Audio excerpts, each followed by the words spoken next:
de Rumi, c'est un événement qui a eu lieu donc en 1244, le 7 novembre 1244 précisément.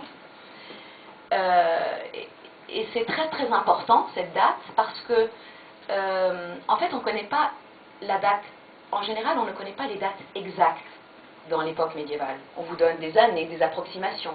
Là, quelqu'un s'est donné la peine d'écrire sur un des manuscrits qui sont conservés dans le musée de Konya aujourd'hui. On pense que c'est carrément le fils de Rumi qui l'a écrit.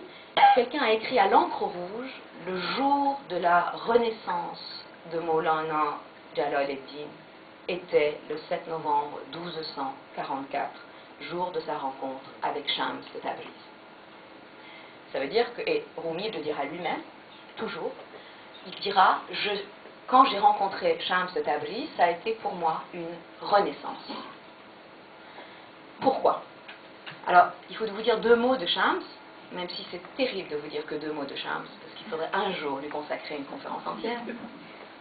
À chaque fois, je dis que deux mots de Shams, et c'est affreux de dire que deux mots de Shams. Enfin bon, c'est comme ça. Shams de Tabriz, en fait, justement, c'est quelqu'un qu'on ne connaît qu'à travers Moulavi, qu'à travers Rumi. C'est, d'après ce que l'on en sait, des œuvres de Rumi et des œuvres, justement des biographies de Rumi. En fait, Shams n'existe que dans les biographies de Rumi. À tel point que certaines personnes ont même douté de son existence pendant un certain temps. Ils ont cru que c'était une invention de Rumi, ou une révélation intérieure dans son âme. Mais il a existé. Je ne vais pas vous donner les détails de comment on sait qu'il a existé, mais enfin on sait qu'il a existé, surtout qu'il reste de lui des œuvres qu'on a découvertes assez récemment, finalement. Et on sait de lui qu'il était un derviche errant. Son nom signifie Shams de Tabriz, signifie le soleil de Tabriz. Il venait de Tabriz, il parle plusieurs fois dans son propre enseignement oral, donc qui nous est resté sous forme de notes, qu'effectivement il a passé son enfance à Tabriz. Et, dit-il lui-même, il attendait depuis longtemps, il avait demandé à Dieu de lui faire rencontrer quelqu'un qui puisse le comprendre, avec qui il puisse entrer dans une conversation spirituelle digne de lui. Shams n'a absolument pas de fausse modestie. Il sait qu'il est un soleil sur terre et il le dit, sans aucune fausse modestie. Et donc, raconte-t-il, Dieu lui avait dit, tu le rencontreras en Anatolie, mais il n'est pas encore prêt. Donc Shams dit, en fait, j'étais venu en Anatolie, je l'ai vu de loin, mais j'ai vu qu'il n'était pas encore prêt. Et j'ai attendu donc qu'il le soit. Et apparemment, en novembre 1244, Mohammad Jalaleddin était prêt à accueillir Shams.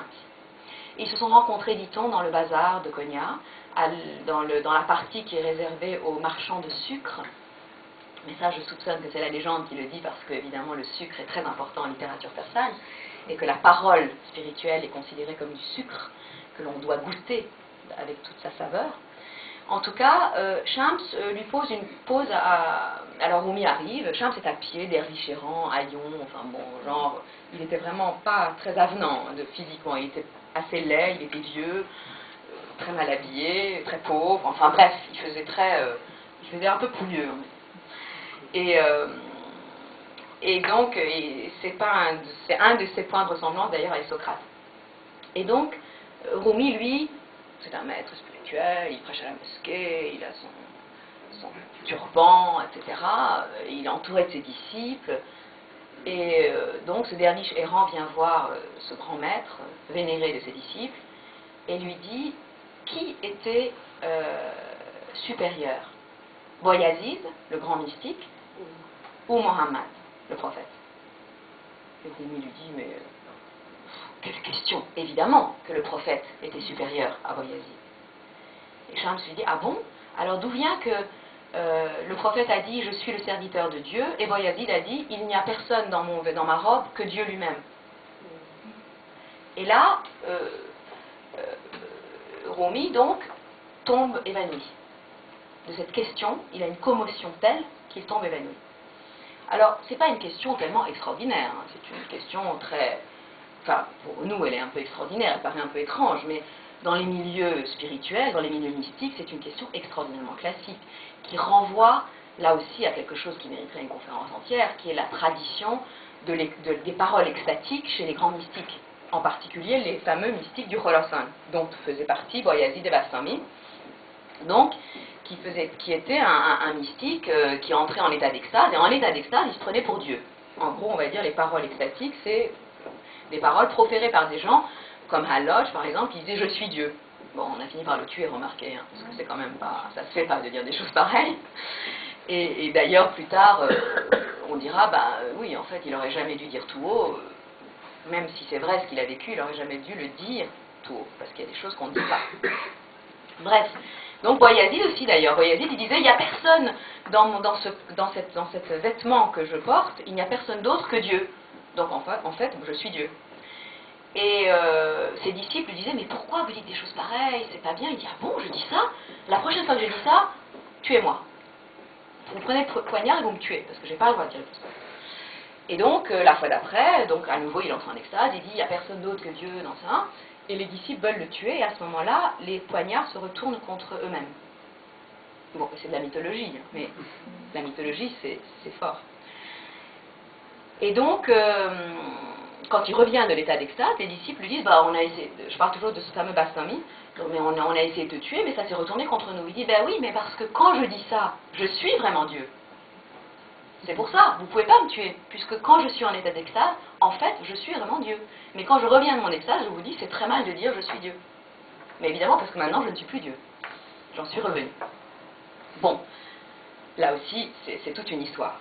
Boyazid Bastami est quand même un des très grands mystiques. Vraiment, il a des paroles extraordinaires. Et il a inspiré beaucoup, justement, quelqu'un comme vous. Qu'importe, donc cette question est très classique. On dit, alors que le prophète Mohammed n'a jamais dit des choses pareilles. Il ne s'est jamais pris pour Dieu. Donc la question est classique. Je ne vous donnerai pas la réponse, parce que je ne la connais pas. En général, dans les cercles soufis, on pose la question, mais on ne donne jamais la réponse. Parce que précisément, il n'y a pas de réponse à cette question.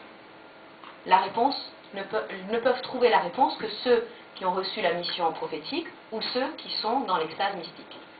Alors que ceux qui savent, nous donnent la réponse. Moi, personnellement, je n'ai vécu ni l'un ni l'autre, donc je ne peux pas vous donner la réponse. Et je soupçonne qu'à cette époque, Rumi n'avait connu ni l'un ni l'autre. Et c'est pourquoi il ne pouvait pas donner la réponse. Et la seule chose qu'il pouvait faire, c'est de tomber évanoui.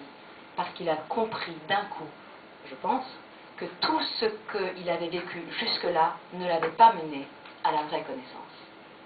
Alors que la parole de Shams, en réalité, déchire quelque chose dans son ego. Mais il le dira plus tard. Et peut-être que le mieux, encore une fois, c'est de lui donner la parole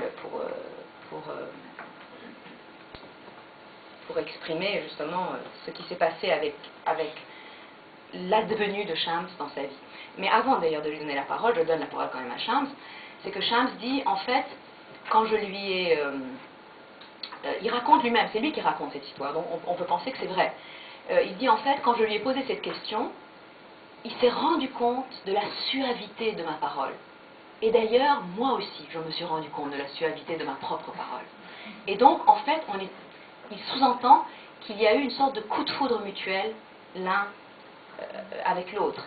Et ce qu'il y a de très original dans l'amour, je précise, l'amour exclusivement spirituel que Moulavi avait pour Shams et vice-versa, il ne s'agit évidemment pas d'une passion charnelle, homosexuelle ou autre, comme on a pu le dire ici et là. Tout à l'heure, si vraiment vous insistez, je vous dirai pourquoi, mais enfin, croyez-moi sur parole, il y a des tas de preuves tout à fait tangibles pour dire qu'il ne s'agit pas de cela du tout. Donc, cet amour mutuel, c'est comme si l'un dans l'autre, ils étaient un miroir l'un pour l'autre, de la lumière divine elle-même. Donc, ils tombent dans une sorte de ravissement qui relève de la vision de la lumière divine elle-même. Alors, je vais un peu vite, mais en fait, c'est ce qui s'est passé. Ça s'est passé très vite pour Rumi. Du jour au lendemain, il est devenu un autre. Grâce à ce soleil, Shams, qui a d'un coup, qui s'est dévoilé dans sa vie, qui a commencé à briller dans sa vie. Et en réalité, toute cette affaire, toute cette histoire, tout ce que Shams a fait avec Moulavi, donc il l'exprime lui-même dans un poème absolument magistral qui résume en fait son histoire et qui commence donc en persan comme ça. Morde budam zende